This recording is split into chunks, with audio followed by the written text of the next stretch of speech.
오늘 저는 고린도전서 11장 23절에서 26절 말씀을 가지고 성찬이라는 제목으로 말씀 나누도록 하겠습니다.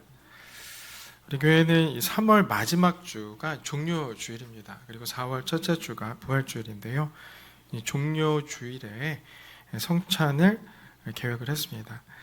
그래서 저는 오늘과 또 다음 주 2주간에 걸쳐서 성찬에 대해서 좀 더 깊이 있는 말씀을 나누고자 합니다. 이 성찬은 은혜의 방편이고요. 또 복음의 가시적인 표현이고 하늘에서 내리는 양식이다라고 할 수가 있습니다. 성찬을 제대로 알고 제대로 행할 때는 하나님께서 주시는 큰 복이 임하게 되는데, 반면에 성찬을 바르게 알지 못하고 자신의 생각대로 자신의 정욕대로 먹고 탐할 때에는 오히려 저주를 받게 된다 라는 것을 성경이 말씀하고 있습니다. 그래서 교회는 이 성찬을 지속적으로 행할 뿐만 아니라 성찬을 바르게 가르치는 일에 소홀히 행하지 않았던 것이죠. 이 성찬을 제정하신 분은 주 예수 그리스도이십니다. 이 그리스도께서는 이 세례와 성찬, 이 두 가지 성례를 정하셨는데요. 하지만 이 성례라는 말이 사실 거룩한 예식이라는 뜻이잖아요. 그러니까 상당히 마음이 빼앗길 만한 거룩한 예식. 그러니까 뭔가 우리들이 행동을 하는데 이것들이 하나님께서 흠이 없는 아주 귀한 예식이다라는 것이, 이것 때문에 마음이 빼앗긴 것인지 로만 가톨릭, 로마 천주교는 이 두 가지 성례 외에 이 5가지 성례를 더하고 있습니다. 그래서 찾아보니까요, 이마에 기름을 발라서 성령을 받는 이 견진 성사가 있고요. 또한 여러분들 잘 아실 겁니다. 자신의 죄를 사자에게, 신부에게 고하는 이 고해 성사, 그리고 병든 자에게, 이 병자에게 기름을 바르는 병자 성사, 또 사제가 될 때에 성품 성사라고 하고요. 또 남녀가 결혼할 때 이 혼인 성사를 더하여서 이 7성례를 따르고 있습니다. 이 개신교에서는 이 주님께서 정하신 이 세례와 성찬 이 두 가지만 받아들이고요. 천주교에서 행하는 이 두 가지 외에 5가지 이 성례는 거절하고 있습니다. 이유는 이 주님께서 2가지 성례만 제정을 하셨을 뿐만 아니라 또 이 같은 예식이 성도들에게 오히려 짐을 떠안는 것뿐이다. 성경에서는 말하고 있지 않은데, 이런 일들을 행하라고 말하고 있지 않은데 이 5가지 일들을 행하게 함으로써 성도들에게 짐을 더할 뿐이다라는 것입니다.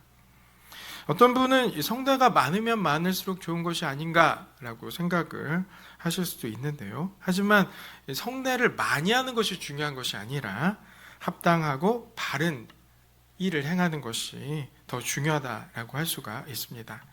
이 성찬은 예수님께서 잡히시던 날 밤에 제정되었다라고 오늘 말씀에서 선포하고 있는데요. 주님께서는 그날 밤 제자들과 함께 마가의 다락방에서 유월절 만찬을 잡수시고, 그리고 식후에 이 거룩한 예식을 더하셨습니다. 그러므로 우리가 성찬을 말할 때 유월절 식사와는 구분해야 한다는 것이죠. 그러니까 식후에 성찬을 베푸신 것이지 유월절 식사 모두를 포함해서 이것이 성찬이다라고 말하고 있지는 않습니다. 이단들은 이 유월절 식사와 이 성찬을 구분을 하지 못하고 있는데요. 특별히 이단이죠. 이 하나님의 교회, 예전에 안상홍 증인회인데요. 이들이 성도들에게 유월절 식사를 하고 있습니까? 라고 질문을 합니다. 지금도 그런 걸로 알고 있습니다. 당신의 교회는 유월절 식사를 하고 있습니까? 이들이 말하는 유월절 식사는 우리가 말하는 성찬을 의미합니다. 근데 유월절 식사와 성찬이 뭐가 다르냐라고 했을 때, 성찬을 반드시 유월절 저녁에, 유대력에 따라서 유월절 저녁에만 행해야 된다는 겁니다. 그 외의 시간에 성찬을 할 경우에는 이건 잘못된 것이고 죄를 짓는 것이다 하나님 앞에서 죄를 짓는 것이다라고 성도들을 현혹을 하고 있습니다. 그래서 이게 성경을 막 제시해요. 그러면서 예수님께서 제자들에게 유월절 식사를 준비하라. 그 말씀이 진짜 있습니다. 유월절 식사를 준비하라. 또 유월절 식사를 하셨다라고 성경을 제시를 하면서 이거 보십시오. 근데 당신의 교회는 왜 유월절 식사를 준비도 하지 않고 유월절 식사를 하지도 않습니까? 라고 우리에게 질문을 한다는 것이죠.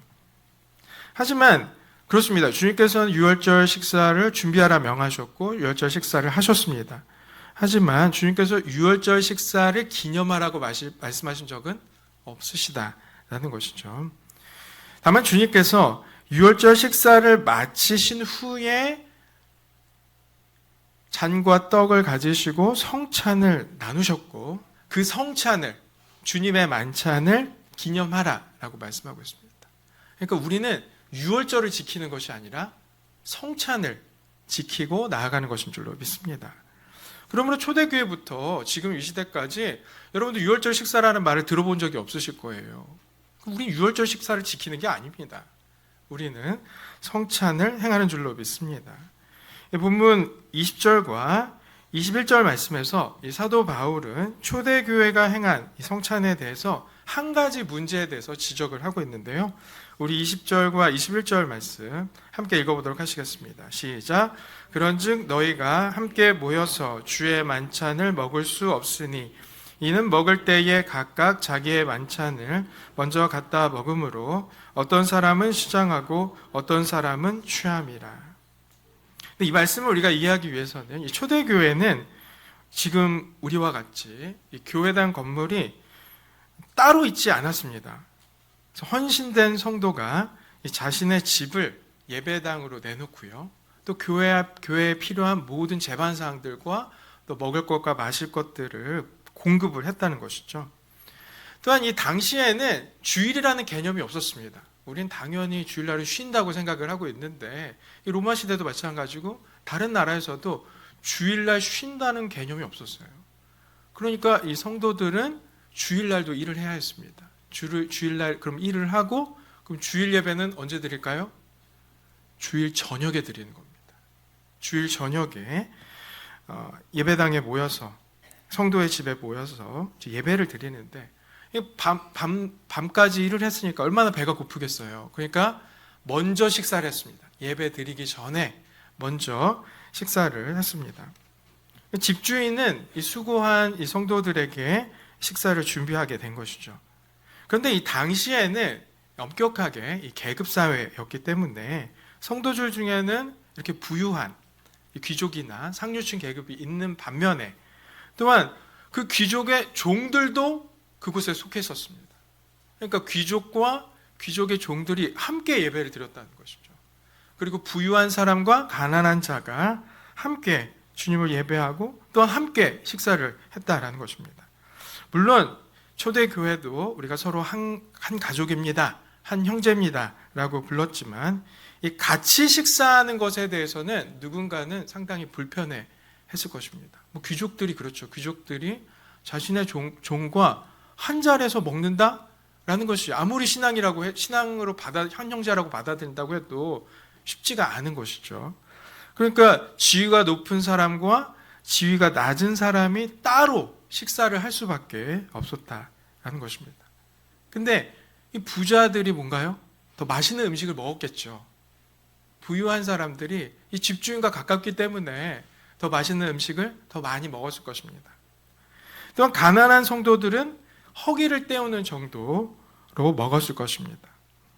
이 초대교회는 이렇게 공동체 식사를 하고 나서 이 성찬을 행했는데요. 그런데 이미 많이 먹고 또 포도주까지 이미 마신 성도들은 배가 부르고 오늘 말씀까지 취했다라는 거예요. 이미 음식을 먹었으니까 배가 부릅니다. 그리고 취기가 올라온다는 거죠. 그러니까 즉시 행하는 이 성찬이 뭡니까? 부담스러울 수밖에 없다라는 것입니다. 또 반대로 잘 먹지 못한 성도들은 어떨까요? 눈앞에 먹을 것이 있잖아요. 떡과 포도주가 있으니까 이것으로 배불리려 했다는 겁니다. 이러니까 이 사도 바울은 이것에 대해서 책망을 하는 것이죠. 너희는 주의 만찬, 그러니까 성찬을 먹을 수 없으니, 먹지 말라는 겁니다. 이거 잘못됐다는 거예요. 이렇게 행하면 안 된다라는 것이죠. 지금의 교회는 예배당과 식당을 구분합니다. 또한 이 성찬을 식사 시간과 구분해서 식당에서 성찬을 하는 것이 아니라 예배당 안에서 성찬을 하고 있습니다. 이는 이 성찬이 우리가 배불리기 위해서 먹는 것이 아니라는 거예요. 지금 현대 교회는 이것을 엄격하게 구분을 하고 있는 것이죠. 그래서 여러분들 중에 간혹 가다가 이게 뭐 진심은 아니시고 그냥 가볍게 말씀하시는 건데 포도주가 맛있다, 맛이 없다, 요번에 빵이 별로였다, 뭐 그렇게 말씀하실 수도 있습니다. 그렇지만 우리가 성찬식에서 포도주 맛을 보기 위해서, 빵 맛을 보기 위해서 성찬을 행하는 것은 아닌 줄로 믿습니다. 29절 말씀에 이렇게 말씀하고 있습니다. 주의 몸을 분별하지 못하고 먹고 마시는 자는 자기의 죄를 먹고 마시는 것이다. 그리고 이 말씀에서 앞뒤 말씀을 잘 보시면은 이 성찬을 제대로 할 수 없어서 너희 중에 병든 자들이 많다라고 말씀하고 있어요. 그러니까 성찬을 함부로 대할 때에 하나님께서 가만히 두지 않으신다라는 것을 사도 바울은 책망하고 경고하고 있다는 것이죠. 그렇다면 이 성찬의 의미, 우리가 성찬으로 나아갈 때 어떤 자세로 나아가야 되는지에 대해서 우리가 살펴볼 텐데요. 이 성찬은 주 예수께서 잡히시던 날 밤에 주님께서 행하신 일들을 우리가 기억하는 것인 줄로 믿습니다. 그래서 이 말씀이 계속적으로 나와요. 주 예수께서 잡히시던 날, 그날의 성찬을 제정하시고 그날에 우리를 예수 그리스도 우리가 기억해야 한다라는 말씀이죠. 주님께서는 앞으로 닥친 이 극심한 십자가의 고난을 담대하게 맞이하고 계셨습니다. 또한 이 성찬을 통해서 자기 제자들과 자기 백성들에게 주님의 사랑이 얼마나 깊고 높은지에 대해서 보여주셨다라는 것이죠. 그날 밤 유대의 통치자들 또 대제사장들은 예수님을 체포하여서 어떻게 죽일지에 대해서 계책을 꾸미고 있었습니다. 또한 그날 밤에 이 제자들 중에 한 명은 주님을 배반했죠. 그리고 한 명은 부인했습니다. 또 다른 제자들은 어떻습니까? 이 극악한 이 원수들에게 주님을 내어버리고 본인들은 자기 살겠다고 도망쳐 버렸죠. 예수님께서는 하나님께로부터 버림을 받으셨습니다. 사람들의 조롱과 멸시를 다 감당하셔야 됐습니다. 혹독한 채찍질을 당하시고 십자가에 못 박히사 자기의 영혼을 버려서 사망에 이르게 하셨다라는 것이죠. 여러분들 놀라운 것은 주님께서 이 모든 일을 이미 다 알고 계셨다라는 거예요. 통치자들과 제사장들이 자기를 죽이려고 십자가에 매달려는 계획을 세우고 있다는 것도 알고 계셨고, 또 제자들이 주님을 팔아버리고 주님을 부인하고 주님께로부터 도망친다는 것 다 알고 계셨다라는 것입니다. 그런데 주님께서는 한 걸음도 물러나지 않으셨다는 것이죠. 우리는 우리에게 불행이 닥치거나 어려움이 닥칠 때 우리는 도망치기에 급급한데, 나 살겠다고 나의 몸을 숨기는 것에 급급한데, 예수님께서는 한 걸음도 물러나지 않으시고요. 주님께서 있어야 할 그곳에 계셨고 주님께서 하셔야 할 일을 침착하고 평온하게 행하여 주신 줄로 믿습니다. 그리고 주님께서는 놀랍게도 이 12제자 모두 다 주님을 배반하고 주님께로부터 도망칠 자들인데 그들을 끝까지 사랑하셨다는 거예요. 그리고 그들의 영적 유익을 위해서 이는 내 몸이니 이는 내 피다라고 말씀하시면서 이 성찬을 제정하신 줄로 믿습니다. 그래서 그 영혼들이, 그 제자들이, 주님의 백성들이 이후로부터 끊임없이 주님 오시는 날까지 주님께서 베풀어 주시는 이 용기와 위로를 얻도록 하셨다라는 것이죠. 그러니까 주님께서는 자신의 고난을 감당하는 것도 벅차신데 이 제자들이 감당해야 될 이 고난과 어려움들을 주님께서는 위로하여 주시고 이 성찬을 통해서 말씀하여 주신 줄로 믿습니다. 사랑하는 성도 여러분, 우리가 성찬 앞으로 나아갈 때 이러한 주님의 마음을 우리 마음에 비추기를 여러분들 소망합니다. 우리가 성찬에 그냥 떡 먹고 그냥 포도주 먹고 내 할 일 다 했다, 이게 중요한 게 아니라는 거예요. 우리가 주님의 마음을 우리의 마음 가운데 비춰야 된다는 것이죠. 내가 정말로 주님을 사랑하고 주님의 뜻을 따르고 있는가? 내가 주님을 작은 문제와 환난 가운데서 주님을 멀리하고 도망치는 것은 아닌가? 우리는 바라봐야 되는 줄로 믿습니다. 우리의 죄를 사하시기 위해서 피 흘리신 십자가를 우리가 기억해야 되는 줄로 믿습니다. 주님께서는 끝까지 이 배신자들을, 끝까지 그의 제자들을 품으셨던 그 주님의 사랑을 우리가 기억해야 되는 줄로 믿습니다. 그래서 우리가 이 성찬의 떡과 포도주를 마시는 것이 아니죠. 단순히 그 떡과 포도주를 마시는 것이 아니라 그 떡과 포도주를 마실 때에 우리는 주님의 사랑을 먹고 마시는 것인 줄로 믿습니다. 주님의 희생과 헌신을 우리가 기억하고 먹고 마시는 것인 줄로 믿습니다. 우리 26절 말씀 다시 한번 읽도록 하시겠습니다. 시작. 너희가 이 떡을 먹으며 이 잔을 마실 때마다 주의 죽으심을 그가 오실 때까지 전하는 것이니라. 우리는 주님의 말씀과 같이 교회 안에서 세상 끝날까지 이 성찬을 지키고 행해야 될 줄로 믿습니다. 이 천주교회는 물론 잘못된 성찬입니다. 왜 잘못된 성찬인지에 대해서는 다음 주에 함께 나누고요. 그럼에도 불구하고 매주 성찬을 행하고 있습니다. 왜냐하면 이 천주교회에서의 미사는 예전이 중심이 되기 때문에 계속적으로 매번 이 성찬을 행하고 있다는 것이죠. 반면에 이 개혁교회, 개신교회는 예배의 중심을 말씀에 두고 있습니다. 그래서 이렇게 말씀을 나눠도 성찬은 매주 행하고 있지는 않다라는 것이죠. 왜냐하면 이 성찬의 횟수가 중요한 것, 앞서 말씀드렸다시피 성찬을 얼마나 많이 하느냐, 이게 중요한 것이 아니라 이 성도들이 성찬에 임할 때에 바르게 알고 바르게 행하는 것이 더 중요하다라는 거예요.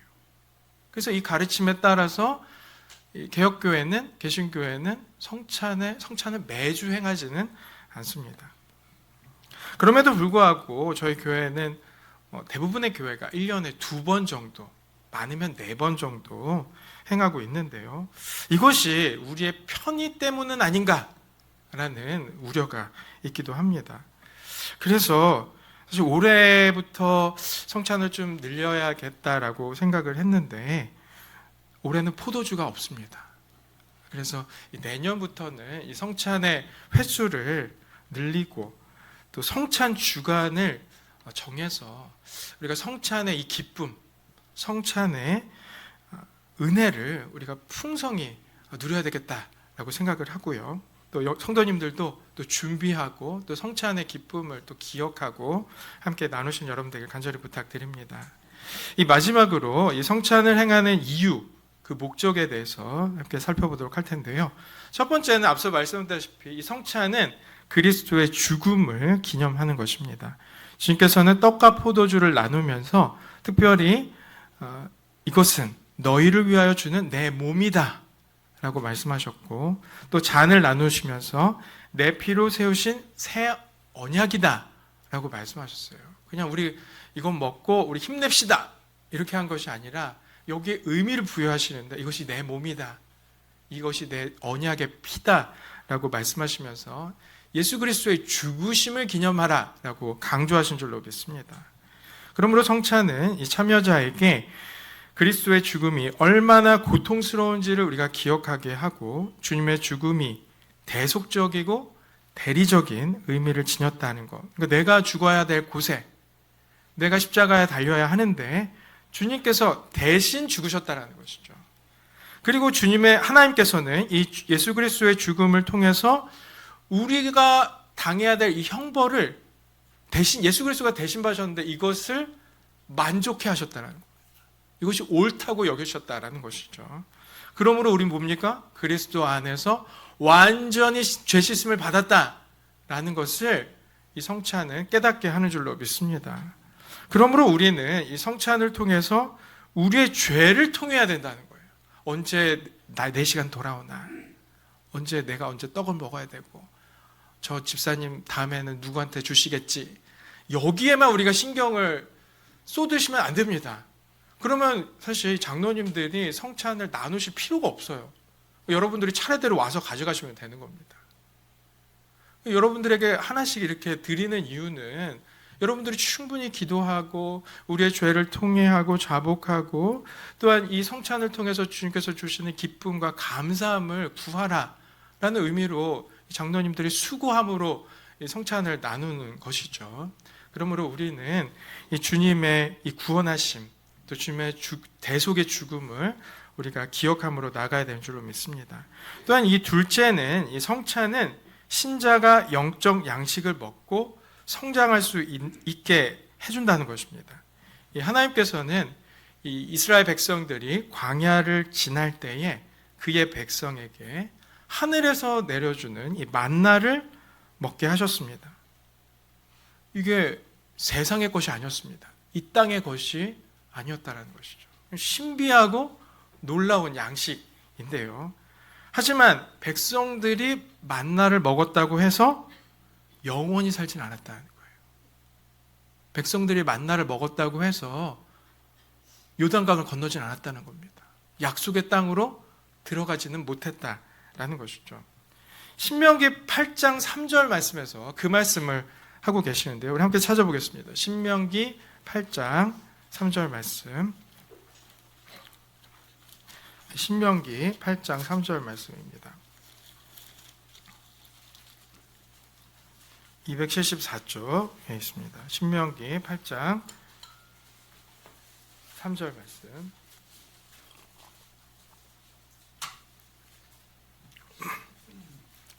네, 함께 봉독하시겠습니다. 너를 낮추시고 너를 줄이게 하시며 또 너도 내 조상들도 알지 못하던 만나를 내게 먹이신 것은 사람이 떡으로만 사는 것이 아니요 여호와의 입에서 나오는 모든 말씀으로 사는 줄을 내가 알게 하려 하심이니라.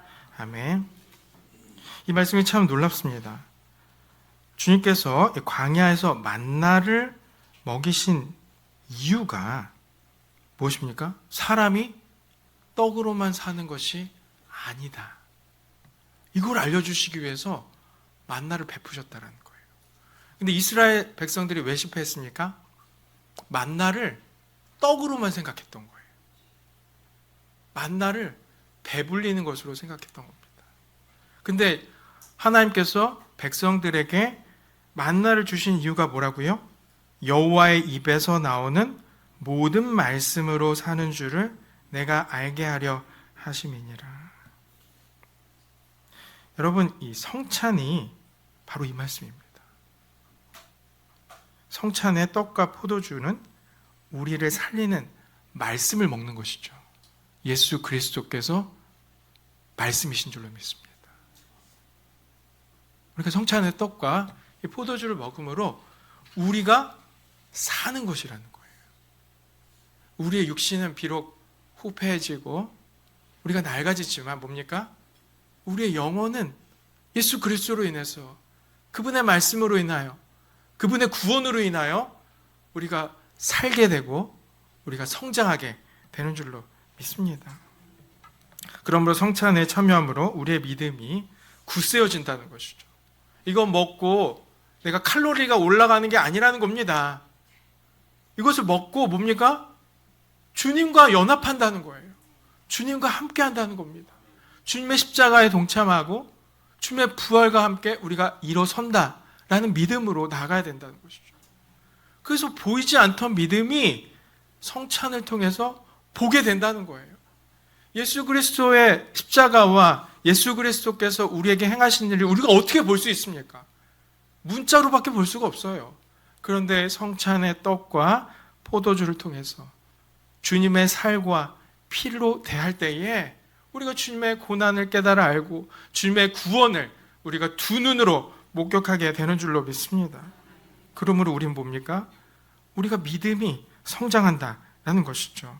우리의 사랑이 뜨겁게 불타오르게 되는 줄로 믿습니다.